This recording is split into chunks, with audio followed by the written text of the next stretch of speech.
नाव काय हो? शीतल माळे. डॉट लक्षात ठेवायचंय. बरोबर आहे का? सरांनी आपल्याला बघा घेतलं अन्नाची तटबंदी. काय घेतलं? Plus F. समजलं?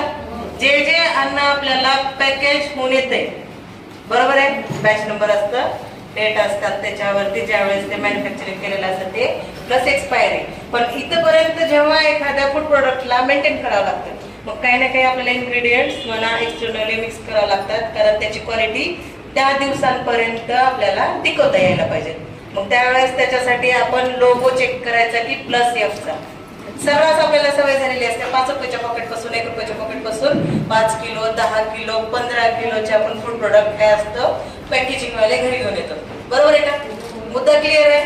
पण मग त्याच्यासाठी आपल्याला कन्फर्म माहित पाहिजे की बाबा आपण उचलून आणलेलं फूड प्रोडक्ट हे आपल्या वापरास योग्य आहे आणि ज्या प्रमाणात आपल्या शरीराला आरोग्याला हानी न पोहोचवता काय असणार आहे, पौष्टिक आणि आपल्याला जे गरजेनुसार शरीराला हवं असलेलंच मध्ये मिळते. बरोबर आहे का?